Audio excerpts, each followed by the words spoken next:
Assalamualaikum warahmatullahi wabarakatuh. Saya Iqbal Buhori dari Biro SDM Aparatur dan Organisasi. Izin Bapak Ibu, saya kali ini kita akan memberikan tutorial singkat terkait dengan pengisian SKP Bapak dan Ibu sekalian.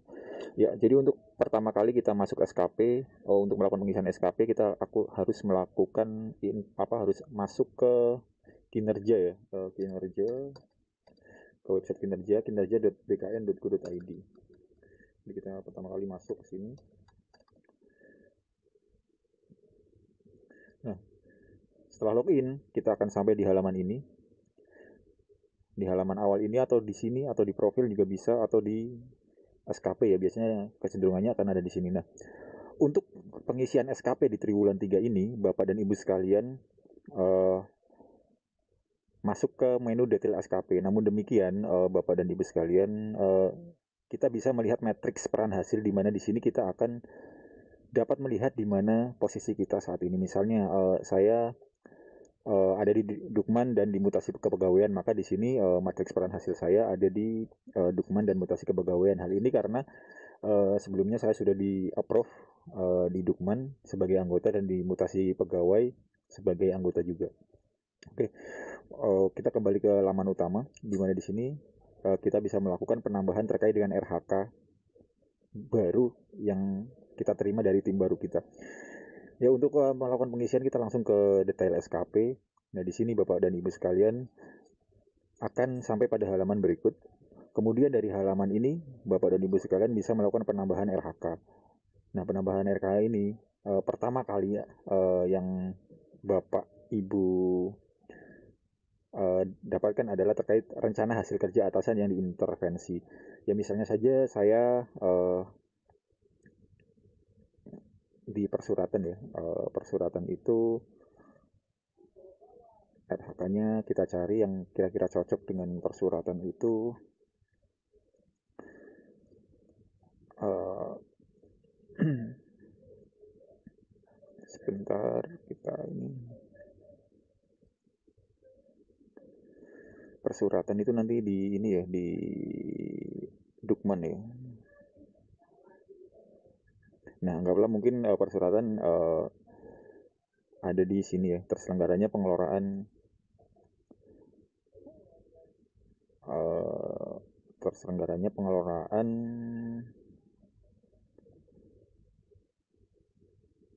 rumah tangga dan administrasi biro misalnya seperti itu. Kita pilih hasil kerja atasan yang diintervensi ini. Terus kemudian jenis RHK-nya, jika kita masuk sebagai anggota utama maka kita akan pilih utama. Demikian juga kalau misalnya kita masuk sebagai anggota support ya. Kemudian terkait dengan rencana hasil kerjanya ini apa sih? Anggaplah kalau terkait dengan persyaratan saya udah siapkan di sini. Uh, Misalnya tersedianya layanan persuratan dan penomoran surat di Biro SDM. Jadi kita tinggal tambahkan, kita pastikan, lalu kita oke. Okay. Nah di sini setelah di input tadi ya Pak, uh, akan masuk akan ada tambahan satu uh, rencana hasil kerja lagi atau RHK lagi. Nah, di sini Bapak perlu menambahkan indikatornya. Misalnya apa sih indikator terkait dengan terselenggaranya pengelolaan rumah tanggaan administrasi biro ini yang kaitannya dengan RHK kita tadi, RHK saya tadi tersedianya layanan persuratan dan penomoran surat. Nah, indikatornya misalnya ini Pak, aslinya seperti ini, tambah indikator, aspeknya adalah bisa kuantitas. Kalau kuantitas ini kita isikan dengan jumlah angka, dengan kualitas itu misalnya saya ambil kualitas yang ini, aspeknya saya ambil kualitas maaf, dan indikatornya ini, data input penomoran surat pada aplikasi layar. Ini permisalan saja ya. Targetnya ini karena ini kan bisa satu dokumen atau dua dokumen jika kita mengambil aspek kuantitas ya. Tapi karena ini saya mengambil kualitas, maka saya akan mentargetkan seperti ini. Anggaplah 100% ya. Kalau sudah kita oke, jika ada tambahan indikator lain terkait dengan RHK tersedianya layanan persuratan dan bla bla bla di Biro SDM ini, kita tinggal tambahkan indikatornya. Jadi pada satu RHK ini kita bisa mempunyai beberapa IKI ya, atau indikator kinerja individu. Nah, misalnya ada lagi nih area kualitas pembuatan surat tugas misalnya. Ini misal saja ya Pak ya. Targetnya misalnya saya uh, tiap semester atau tiap tahun itu targetnya ya anggap aja 10 lah. 10 ya, maka kita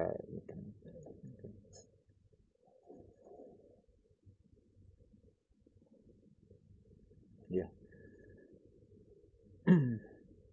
Ini nanti setelah di sini kita bisa setelah selesai, jika rencana hasil kerja sudah terinput semua, kemudian indikator kinerja individu sudah terinput semua, nanti kita tinggal ajukan SKP. Kita klik tombol ajukan SKP. Setelah diajukan SKP, nanti kita melakukan input terkait dengan pencapaiannya.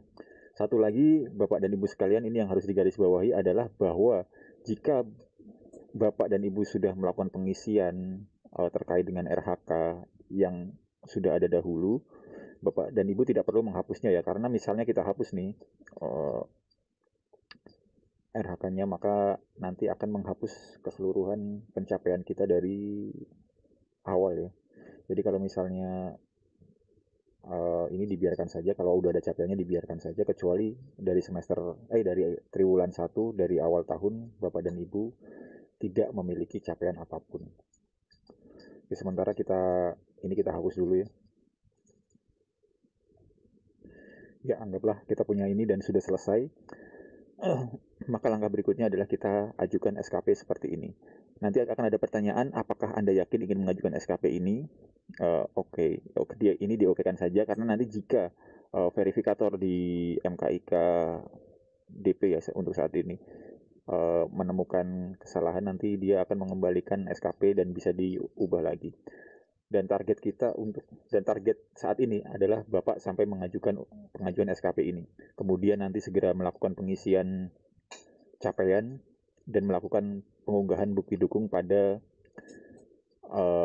Google Drive yang sudah dikirimkan ke email Bapak masing-masing. Demikian tutorial singkat dari saya, semoga bermanfaat. Terima kasih dan sampai jumpa lagi.